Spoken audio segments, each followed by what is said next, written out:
Good morning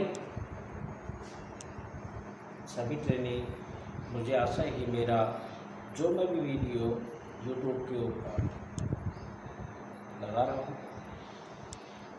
सभी उसे ध्यानपूर्वक पढ़ रहे हैं। आज का जो मेरा वीडियो होगा वो इससे पहले जो मैंने वीडियो बनाया था एम्पलीफायर, उस एम्पलीफायर में केवल दो ही प्रकार मैंने वीडियो में बनाया था। आज उसी के ही अगले दो प्रकार हैं, वो मैं इस वीडियो के माध्यम से आज YouTube के ऊपर बनाकर मैं इसे चढ़ा रहा हूँ। मुझे आशा है कि आज भी आप उसी प्रकार से देखेंगे और जो भी आपकी समस्या आएंगी वो समस्या मुझे व्हाट्सएप के माध्यम से अवगत करवाएंगे। तो उसी का सेकंड पार्ट एम्पलीफायर का आगे के दो जो हैं वो आज मैं इसी वीडियो के माध्यम से आप तक पहुंचाने का कोशिश कर रहा हूं। सभी ट्रेनी से मुझे आशा है कि ज़्यादा से ज़्यादा इसे देखेंगे, समझेंगे और किसी प्रकार की कोई प्रॉब्लम आएगी या किसी प्रकार की कोई समस्या आपके सामने आती है तो मुझे अवगत करवाएंगे। तो आज मैं स्टार्ट करता हूँ एम्पलीफायर के आगे के दो। मैंने एम्पलीफायर चार प्रकार के होते हैं। उन्हीं चार प्रकार से मैंने कल जो वीडियो थी उसमें ज़्यादा समय न लेते हुए केवल दो प्रकार की आसानी से सभी ट्रेनिंग सभी बच्चों को समझ में आ जाए। आज का जो वीडियो मैं तैयार कर रहा हूँ उसमें आगे के दो हैं वो मैं तैयार कर रहा हूँ। तो आप आज का जो वीडियो है उसे कि आप ज़्यादा से ज़्यादा देखकर समस्या से मुझे अवगत करवाएंगे। तो स्टार्ट कर रहा हूँ। एम्पलीफायर कल हम चर्चा कर चुके हैं। एम्पलीफायर की कल भी हमने चर्चा की थी। एम्पलीफायर है कमज़ोर सिग्नल को उसे शक्तिशाली सिग्नल में कन्वर्ट कर रहा है, उसे हम एम्पलीफायर कहते हैं। और एम्पलीफायर जो क्रिया करता है उसे हम एम्पलीफिकेशन कहते हैं। उसी कड़ी को हम ध्यान में रखते हुए कल दो आगे के दो आपके आज के वीडियो के माध्यम से एम्पलीफायर को मैं कंप्लीट कर रहा हूं। तो आज है अपने पास एम्पलीफायर अकॉर्डिंग टू अपने पास कपलिंग के आधार पर कि कपलिंग के आधार पर एम्पलीफायर कितने प्रकार के होते हैं, उसी कड़ी के रूप में आज हम देखेंगे अकॉर्डिंग टू पावर। पिछली वीडियो में हमने दो प्रकार से जो है, एक तो योग्यता के आधार पर हमने देख लिया था। उसी योग्यता के आधार से अगला जो होगा वो होगा अपने पास कपलिंग के आधार पर। कपलिंग के आधार पर जो होगा वो आज हम देखते हैं। तो कपलिंग के आधार पर भी अपने पास चार प्रकार के एम्पलीफायर होते हैं। सबसे पहले मैं कपलिंग के आधार पर चर्चा करता हूँ। कपलिंग किसे कहते हैं, पहले हमें ये पता रहना चाहिए कि कपलिंग किसे कहते हैं। एम्पलीफायर की जो एक स्टेज होती है और अपने पास दूसरी स्टेज, तो कहने का मतलब है दो एम्पलीफायर स्टेजों को आपस में जोड़ने के लिए दो एम्पलीफायर स्टेजों को आपस में जोड़ते हैं तो उसे किस माध्यम से जोड़ते हैं, उसे हम बोलते हैं कपलिंग। इसी कड़ी में आज हम कपलिंग के आधार पर वीडियो तैयार कर रहा हूँ। इसी कड़ी की क्रम को मैं आगे बढ़ा रहा हूँ। अपने पास है कि अपने पास हमने देखते हैं कि जो अपने पास एक स्टेज होती है एम्पलीफायर की, अपने पास जैसे एक स्टेज है फर्स्ट और ये होती है सेकंड स्टेज। तो यहाँ पर हम देखते हैं कि आमतौर पर हमने देखा है कि अपने पास जो एक स्टेज होती है वो पर्याप्त एम्प्लीफिकेशन नहीं कर पाती है, इतना एम्प्लीफिकेशन नहीं हो पाता है।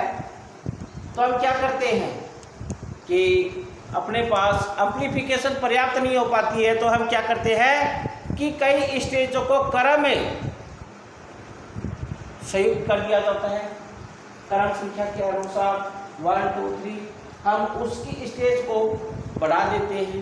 इसी प्रकार से अपने पास ये फर्स्ट है, सेकंड है। इस यहाँ पर जो हम इनपुट में जो सिग्नल हम प्रदान कर रहे हैं, यहाँ पर हमें बढ़ के सिग्नल मिल रहा है, लेकिन बढ़ा हुआ सिग्नल है वो हमें पर्याप्त नहीं है, हमें और भी आवश्यकता पड़ती है। तो हम क्या करते हैं, दूसरी स्टेज को और बढ़ा देते हैं। तो हम क्या करते हैं, अपने पास कपलिंग करते हैं, दो एम्पलीफायर स्टेज को आपस में जोड़ते हैं।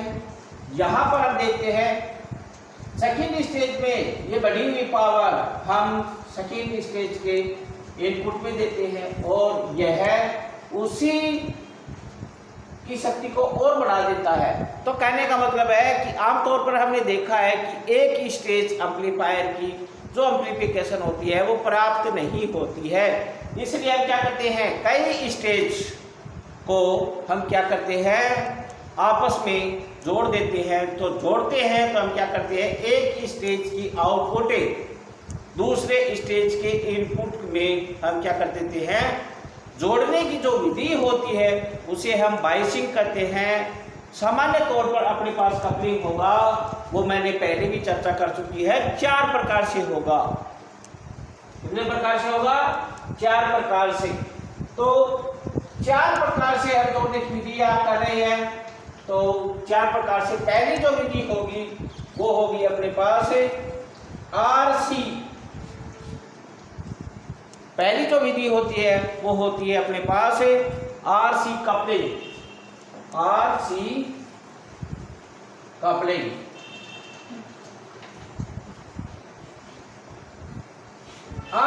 के अंदर देखिए R क्या है और C क्या है, हमें ये भी पता रहना चाहिए।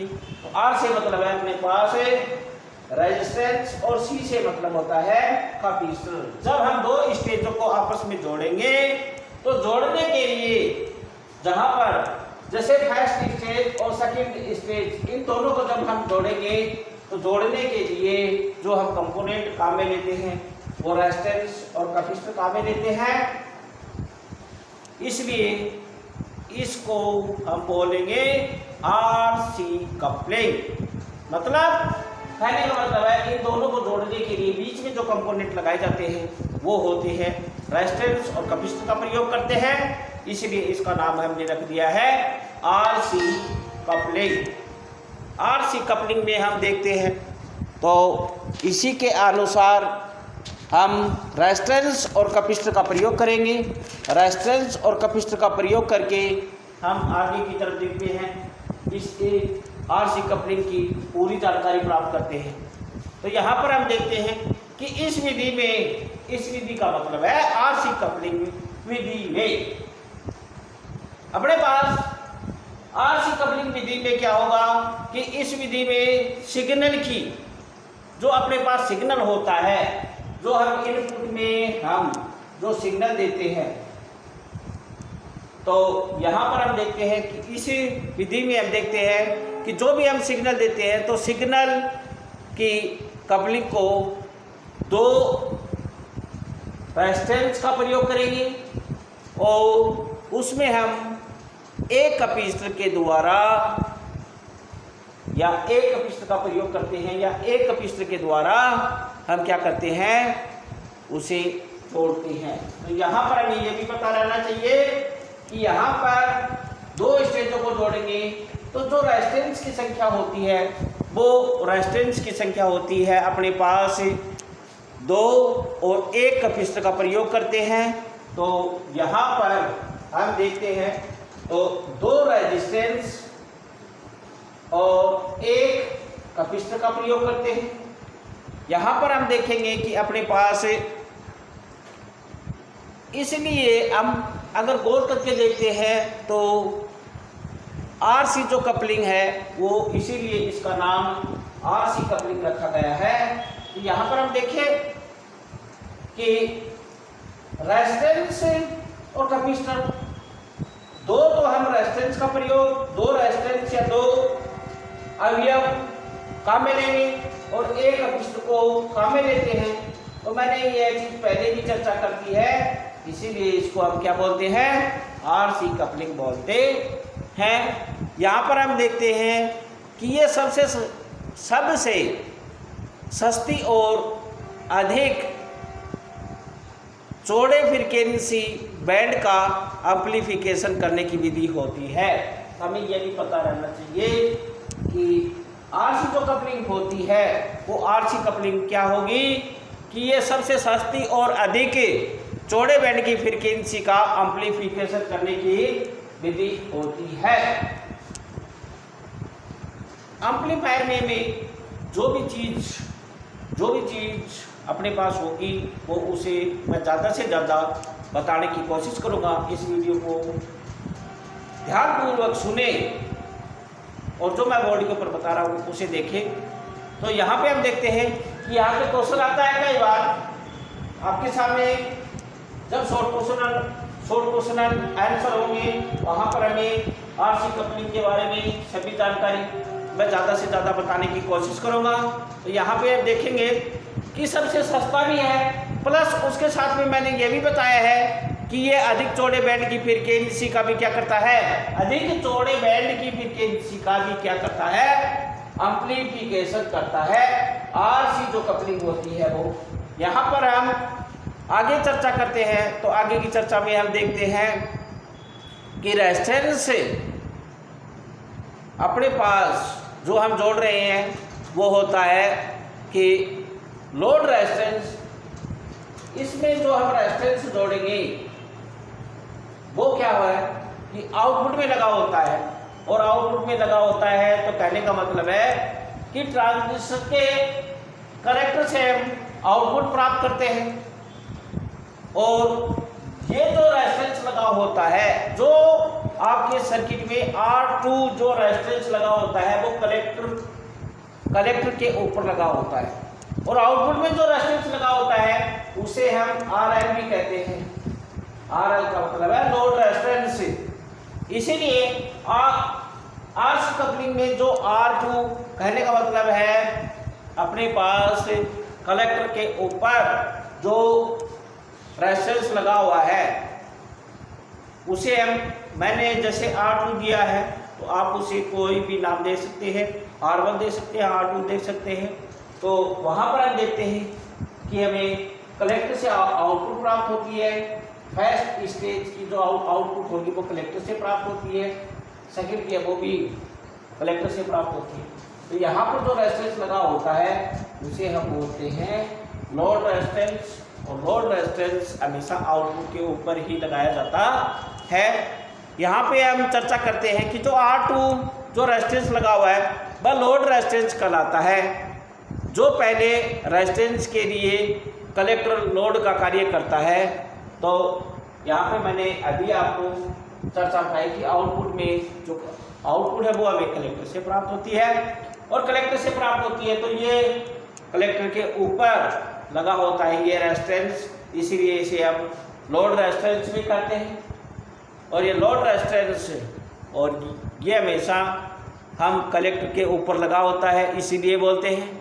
इसके लिए हम देखते हैं कि पहले हम ट्रांजिस्टर की जो आउटपुट का जो अंश होता है जो एसी का जो अंश होता है वो क्या करता है, कैपेसिटर C के द्वारा ट्रांजिस्टर के बेस पर पहुंचा दिया जाता है। तो कहने का मतलब ये है कि अपने पास फर्स्ट स्टेज की जो आउटपुट है वो हमें कलेक्टर से प्राप्त होती है, और कलेक्टर से प्राप्त होने के लिए सेकेंड स्टेज का जो एम्पलीफायर होता है उसके बेस को देना पड़ता है। तो इसके बीच में जो कैपेसिटर प्रयोग किया जाता है वो होता है अपने पास। तो इसी प्रकार से हम चर्चा करते हैं कि रेजिस्टेंस के जो कलेक्टर से जो रेजिस्टेंस है यहाँ से हम आउटपुट करते हैं, और दूसरी स्टेज के जो बेस में जो हम दे रहे हैं वहाँ पर हम कपिस्टर का प्रयोग करते हैं, इसीलिए इसका नाम पड़ जाता है RC कपलिंग विधि। तो यहाँ पर कपिस्टर जो अपने पास दो है, दो के द्वारा ट्रांजिस्टर के बेस को पहुँचाया जाता है। कपिस्टर का जो कैपेसिटेंस होता है और लोड रेजिस्टेंस, जो हमें कपिस्टर का जो कैपेसिटेंस या कपिस्टर का जो मान होता है और जो रेजिस्टेंस का जो मान होता है वो क्या होता है, कम हमें रखना पड़ता है। तो यहाँ पर हम देखते हैं कि जो रेजिस्टेंस का जो मान होगा वो हमें जो कपिस्टर लगा रहे हैं, कपिस्टर का जो कैपेसिटेंस होता है वो हमेशा क्या रखना पड़ता है, उसके मान को हमें कम रखना पड़ता है।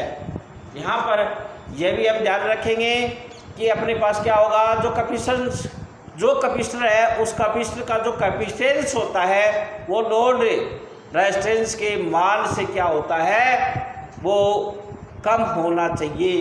क्या, प्रतिरोध का मान। इसी चीज़ को हम इसी प्रकार से समझेंगे।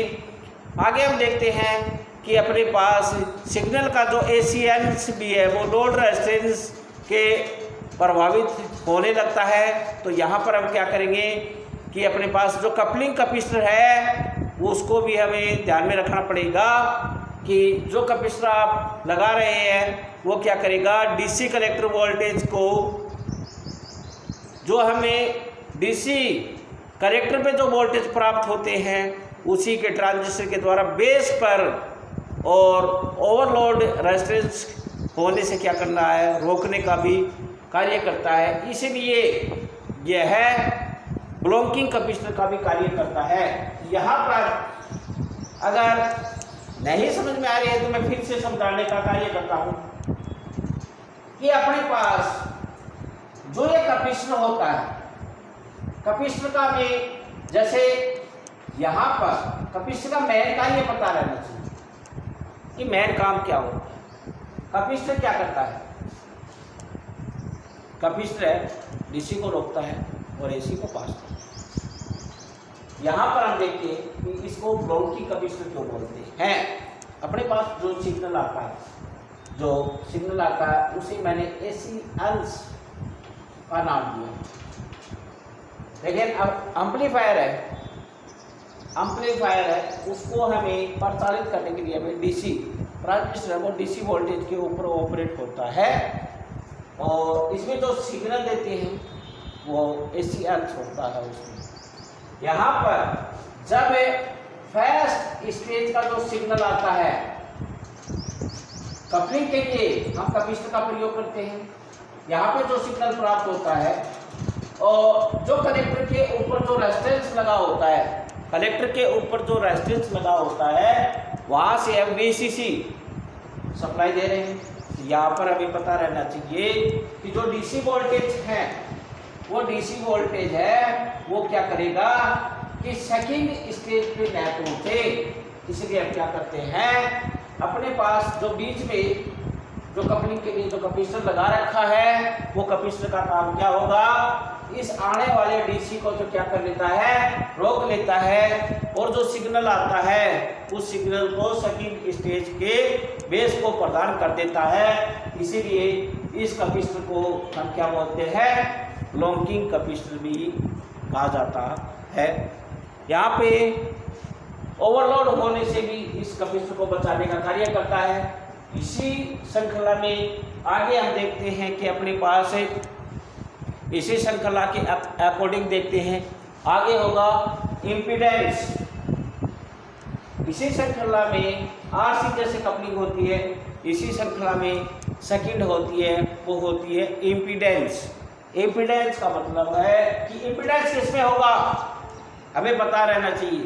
इंडक्टर में इम्पीडेंस होता है। तो कहने का मतलब है यहाँ पर हमने क्या काम में ले लिया है, रेजिस्टेंस और कैपेसिटर काम में ले लिया है। उसी प्रकार से सेकंड में, ये तो फर्स्ट है, सेकंड है अपने पास, सेकंड में होता है impedance.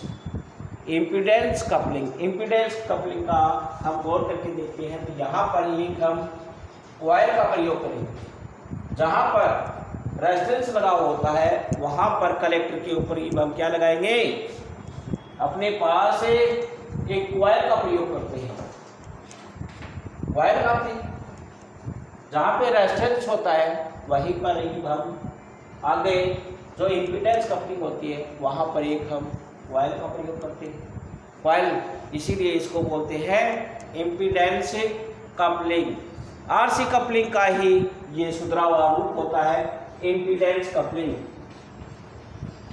Impedance coupling RC coupling का ही जो रूप या आरसी कपलिंग में जो कमियां थी उस कमियों को दूर करने के लिए या उसी में से हम कुछ सुधार करते हैं, उस सुधार के बाद में हम बनाते हैं इम्पीडेंस कपलिंग। इम्पीडेंस कपलिंग में देखते हैं तो इसमें क्या होगा, कलेक्टर लोड R2 के स्थान पर हम क्या कर देते हैं, सर्किट में हम कॉइल का प्रयोग करते हैं और कॉइल की हम प्रयोग देखते हैं तो यहाँ पर हम क्या देखेंगे कि अपने पास इंडक्टर लोड का प्रयोग किया जाता है। तो इंडक्टर कॉइल को हम लोड के रूप में लगाते हैं तो कॉइल में क्या होता है, इम्पीडेंस लोड का प्रयोग किया जाता है। तो इसीलिए इसका नाम हमने क्या कर दिया, इम्पीडेंस कपलिंग। आरसी कपलिंग में हमने क्या लगाया था, रेजिस्टेंस लोड का कार्य कर रहा था। इसी प्रकार से इम्पीडेंस कपलिंग में हमने कॉइल लगा दिया है तो यहाँ पर क्या हो गया है, इम्पीडेंस लोड का प्रयोग किया जाता है। इसी के आगे हम देखते हैं कि अपने पास इंडक्टिव लोड के कारण क्या होगा, कपलिंग की यह विधि इम्पीडेंस कपलिंग कहलाती है। इंडक्टर का इंडक्टिव रिएक्टेंस अधिक होता है, अतः बिना किसी विशेष के हम देखते हैं कि डीसी वोल्टेज जो ड्रॉप है वो क्या हो जाता है, उच्च लोड इम्पीडेंस उपलब्ध हो जाता है। इम्पीडेंस अपने पास हम देखें तो अपने पास इम्पीडेंस कपलिंग एम्पलीफायर का जो गेन होगा वो आरसी जो कपलिंग होती है या आरसी कपलिंग एम्पलीफायर की अपेक्षा क्या होता है, अधिक होता है। इसका जो फ्रीक्वेंसी रेस्पॉन्स होता है यहाँ पर हम चर्चा करते हैं इम्पीडेंस कपलिंग में, तो यहाँ पे हम देखते हैं कि इसका जो फ्रीक्वेंसी रिस्पॉन्स होगा वो होगा एक निश्चित, अपने पास निश्चित फ्रीक्वेंसी रेंज के लिए हम क्या देखते हैं कि आगे की तरफ हमें फ्रीक्वेंसी जो होती है, फ्रीक्वेंसी की जो रेंज होती है, रेंज के लिए बढ़ते हुए स्वभाव वाला होता है। इसका भी कारण है कि हम देखते हैं कि लोड इम्पीडेंस और साथ ही एम्प्लीफिकेशन का मान फ्रीक्वेंसी के साथ साथ बढ़ता है। तो इन चीज़ों को हमें पता रहना चाहिए कि इम्पीडेंस कपलिंग में मैंने ज़्यादा से ज़्यादा बताने की कोशिश की है। उसी कड़ी में आगे की तरफ हम देखते हैं तो अपने पास होगा ट्रांसफार्मर कपलिंग। तो यहाँ पर हम देखते हैं कि ट्रांसफार्मर का प्रयोग करेंगे। ट्रांसफार्मर दो स्टेजों को जोड़ने के लिए हम क्या करेंगे, ट्रांसफार्मर कपलिंग में क्या होगा, दो स्टेजों को जोड़ने के लिए हम ट्रांसफार्मर कपलिंग का प्रयोग करते हैं। ट्रांसफार्मर कपलिंग में हम देखते हैं कि ट्रांसफार्मर की प्राइमरी और सेकेंडरी दोनों अलग अलग होती है, इसीलिए अपने पास ट्रांसफार्मर कपलिंग में एक ये भी होगा कि अपने पास दोनों स्टेज हैं वो क्या होती है, पृथक होती है। इसके होने का कारण क्या होगा कि अपने पास ट्रांसफार्मर में प्राइमरी वाइंडिंग और सेकेंडरी जो वाइंडिंग होती है वो क्या होगी, अलग अलग होती है। इसी कड़ी में अपने पास आगे का होगा ट्रांसफार्मर कपलिंग में हम देखते हैं तो इस विधि में हम क्या करेंगे कि अपने पास आगे का जो होगा वो होगा ट्रांसफार्मर। यहाँ पर हम देखते हैं कि अपने पास ट्रांसफार्मर का प्रयोग किया जाता है। ट्रांसफार्मर का प्रयोग करने से क्या होता है, प्राइमरी की जो वाइंडिंग होती है वो क्या करते हैं कि प्रथम ट्रांजिस्टर के लिए इंडक्टिव लोड का कार्य करती है, और सेकेंडरी जो वाइंडिंग होती है वो ट्रांजिस्टर के अपने पास सिग्नल सोर्स का कार्य करती है। इम्पीडेंस कपलिंग की बात ही इसी में भी हम देखते हैं कि इसमें भी अनावश्यक डीसी वोल्टेज ड्रॉप नहीं होता है। अनावश्यक रूप से यहाँ भी हम देखते हैं कि ट्रांसफार्मर का प्रयोग करने का लाभ यह होता है कि अपने पास सेकेंड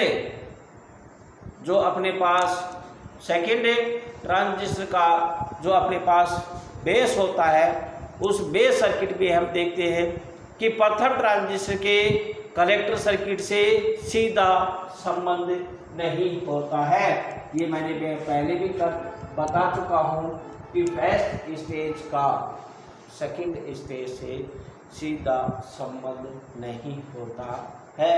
यहाँ पे हमने देखा है कि फर्स्ट स्टेज का जो कलेक्टर है और सेकंड स्टेज का जो बेस है उनका संपर्क सीधा नहीं होता है। इसका कारण भी मैंने पहले भी बता चुका हूँ। स्टार्ट करने से पहले मैंने बताया था इसमें प्राइमरी और जो सेकेंडरी होती है वो क्या होगी, अलग अलग होती है। इसीलिए यहाँ पर हम देखते हैं कि ये जो सर्किट होते हैं वो क्या होंगे, अलग अलग होते हैं।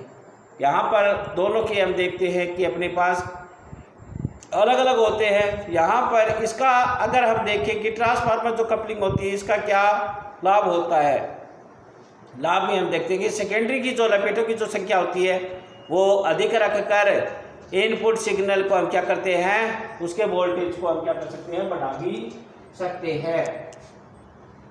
ट्रांसफार्मर कपलिंग में हम सेकेंडरी जो वाइंडिंग होती है उसके टर्न संख्या को हम क्या कर सकते हैं, बढ़ा सकते हैं। अगर उसकी टर्न संख्या हम बढ़ा देते हैं तो हमें क्या मिलेगा, उसके साथ में हम क्या कर सकते हैं, ट्रांसफार्मर कपलिंग की सहायता से हम उसके वोल्टेज को भी हम क्या कर सकते हैं, बढ़ा सकते हैं। और वोल्टेज बढ़ता है तो अपने पास उसके साथ में इसके और आउटपुट में अपने पास और भी वोल्टेज हम बढ़ा के प्राप्त कर सकते हैं। इसी चीज़ को अब देखते हैं कि अपने पास ट्रांसफार्मर कपलिंग जो हम काम में लेते हैं तो यहाँ पे देखते हैं कि सिग्नल एम्प्लीफिकेशन और पावर एम्प्लीफिकेशन तथा ट्रांसफार्मर गुणांक के रूप में भी हम क्या कर सकते हैं कि उसे हम बराबर या गुणनफल के लगभग बराबर हम काम में ले सकते हैं। इसी कड़ी को आगे हम ध्यान में रखते हैं। तो उसके बाद में आती है अपने पास डायरेक्ट कपलिंग। डायरेक्ट कपलिंग में हम देखते हैं कि अपने पास क्या होता है। पहले हमें ये पता रहना चाहिए कि चौथे नंबर में अपने पास डायरेक्ट में हम देखते हैं कि डायरेक्ट में क्या होगा। यहाँ पर रेजिस्टेंस और कैपेसिटर का प्रयोग किया था, इम्पीडेंस में कॉइल का प्रयोग किया था, उसके बाद में ट्रांसफार्मर का प्रयोग किया था। उसी कड़ी में अपने पास देखते हैं तो डायरेक्ट में यही होता है कि किसी चीज़ को हम सीधा जोड़ते हैं, इसलिए उसको हमने डायरेक्ट कपलिंग कहा जाता है। इसमें किसी प्रकार का और कंपोनेंट का प्रयोग नहीं किया जाता है। इसलिए नंबर 4 पे हम जोड़ते हैं वो होती है डायरेक्ट कपलिंग। डायरेक्ट कपलिंग में हम देखते हैं तो कपलिंग की सबसे विकसित विधि है डायरेक्ट कपलिंग विधि, और सर्किट के अनुसार देखें तो काफ़ी सरल होती है। इसमें प्रथम ट्रांजिस्टर के कलेक्टर को बेस से सीधे ही जोड़ दिया जाता है, कोई कंपोनेंट प्रयोगी होगा नहीं। तो कलेक्टर होता है प्रथम स्टेज का जो कलेक्टर होता है, और दूसरी जो स्टेज होती है उसके बेस को हम क्या करते हैं, सीधे ही हम उसे जोड़ देते हैं। ये अपने पास देखते हैं कि इस प्रकार की जो बाइस है वो हम क्या कहेंगे, उसे डायरेक्ट कपलिंग कहेंगे। जो मैंने बताया है कलेक्टर के प्रथम स्टेज के कलेक्टर को और सेकेंड स्टेज के बेस को हम सीधे जोड़ देते हैं, इसीलिए इसे हम नाम देते हैं डायरेक्ट कपलिंग। आगे हम देखते हैं कि अपने पास इस प्रकार से बेस पर जो कलेक्टर वोल्टेज की तुलना में हमें डीसी वोल्टेज क्या होता है, प्राप्त होता है। डायरेक्ट कप जो अपने पास डायरेक्ट कपलिंग एम्पलीफायर की विशेषता यह भी होगी कि इसमें किसी प्रकार का डिस्टोर्शन नहीं होता है। डिस्टोर्शन इसमें किसी प्रकार का कोई कंपोनेंट नहीं लगाया जाता है। इस विधि में क्या होगा कि अपने पास किसी प्रकार के कोई भी डिस्टोर्शन नहीं होता है डायरेक्ट कपलिंग में। यहाँ पर हम गौर करके देखते हैं कि अपने पास इस विधि में किसी प्रकार का डिस्टोर्शन नहीं होता है और एक बड़े फ्रीक्वेंसी रेंज पर हम क्या कर सकते हैं, एम्प्लीफिकेशन प्राप्त कर सकते हैं। ये भी हमें ध्यान में रखना है कि इसमें जहां पर हम डायरेक्ट कपलिंग करते हैं वहां पर फ्रीक्वेंसी रेंज पर एम्प्लीफिकेशन, एक बड़े फ्रीक्वेंसी रेंज पर हम क्या कर सकते हैं, एम्प्लीफिकेशन कर सकते हैं और अपने पास फ्रीक्वेंसी रेस्पॉन्स एक समान रहती है। आगे हम देखते हैं कि अपने पास इसी का उपयोग हम क्या कर सकते हैं कि यहाँ पर एक डायरेक्ट कपलिंग का जो प्रयोग है वो हम क्या कर सकते हैं कि हम एक हर्ट्ज से कम फ्रीक्वेंसी का एम्प्लीफिकेशन करने के लिए भी हमें प्राप्त या वहाँ पर भी हम डायरेक्ट कपलिंग का प्रयोग करके हम प्रयोग कर सकते हैं।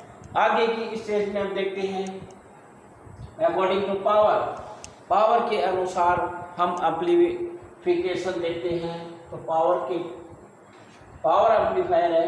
पावर एम्पलीफायर में अपने पास जो पावर एम्पलीफायर होते हैं लगभग वो रेडियो में या टेलीविज़न में आउटपुट स्टेज में लगाया जाता है। यहाँ से हम पावर एम्पलीफायर की पावर को बढ़ा देते हैं और उसे डायरेक्ट हम लाउड स्पीकर से जोड़ सकते हैं। इसमें जहाँ पर पावर बढ़ता है वहाँ पर P बराबर V गुणा I दोनों चीज़ बढ़ जाती है। पावर जहाँ पे P बराबर V गुणा I तो वोल्टेज और करंट दोनों बढ़ती है। तो इसीलिए अपने पास पावर एम्पलीफायर है। पावर एम्पलीफायर हमेशा आउटपुट स्टेज में काम में लिया जाता है।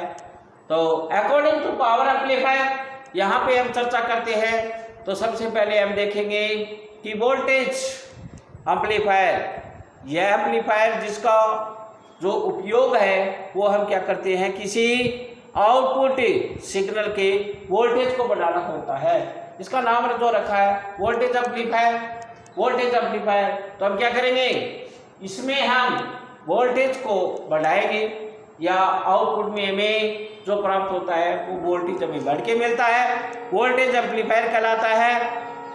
यह जो एम्पलीफायर होता है उसमें हम क्या करते हैं, वोल्टेज एम्पलीफायर अपने पास हम काम में लेते हैं। यहाँ पे देखते हैं AF, RF, IF, video, RC coupling, impedance coupling, direct coupling प्रकार का होता है।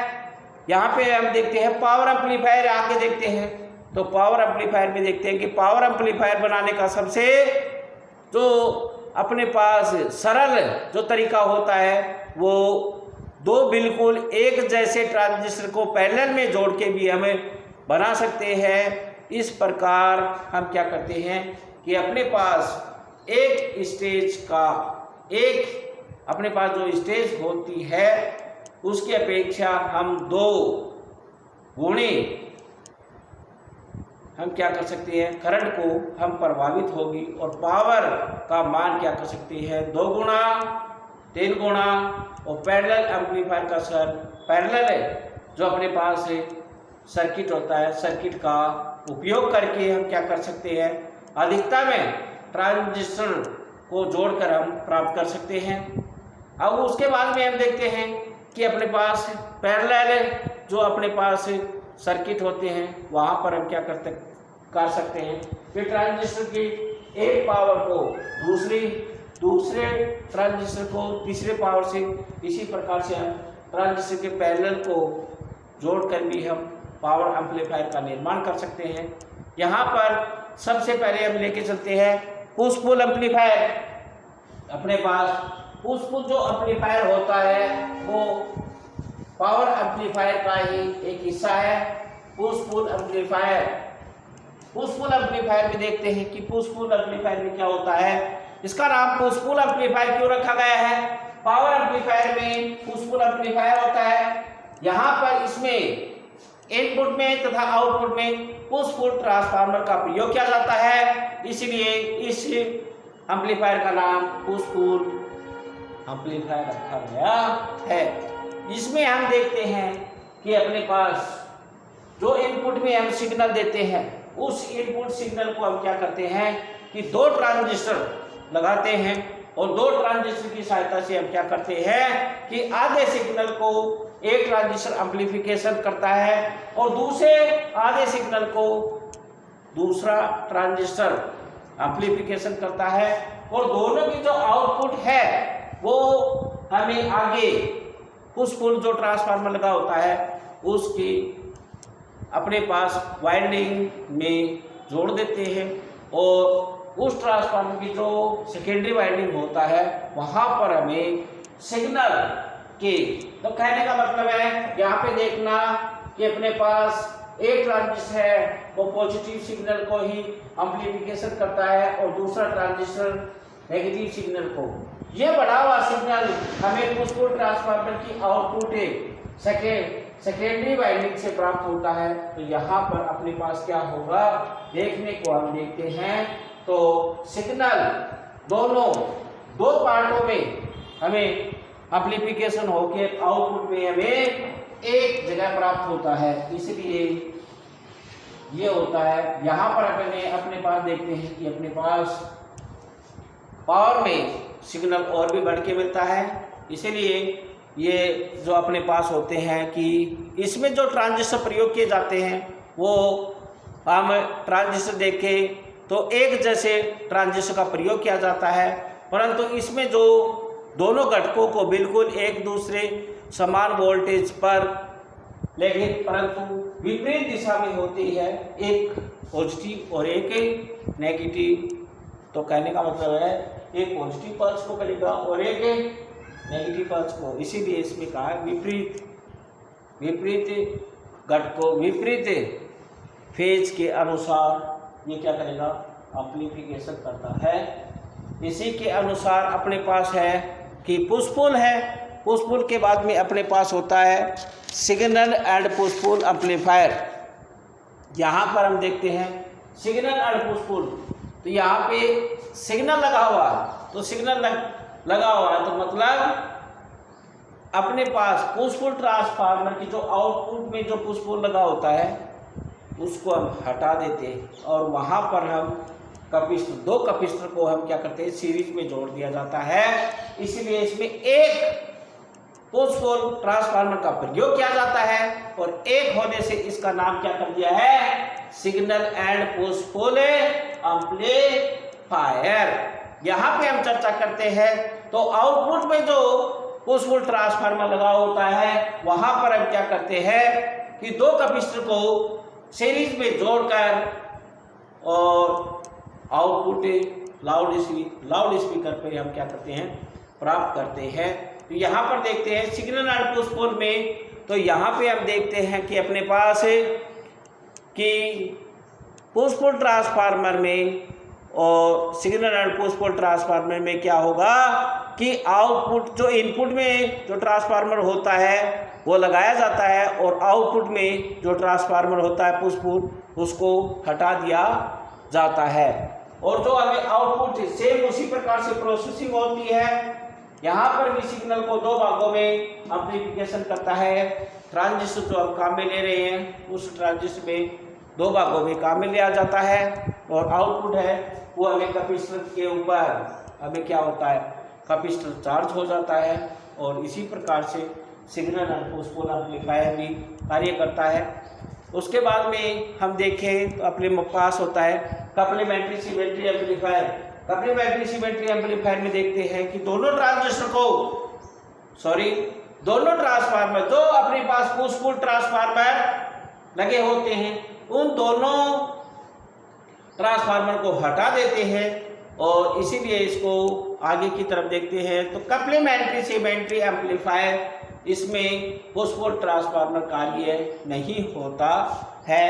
तो आज हम इन एम्पलीफायर की हमने चर्चा की है। इसी एम्पलीफायर की चर्चा के लिए आगे हम देख रहे हैं कि अगली जो क्लास होगी इसी से संबंधित होगी।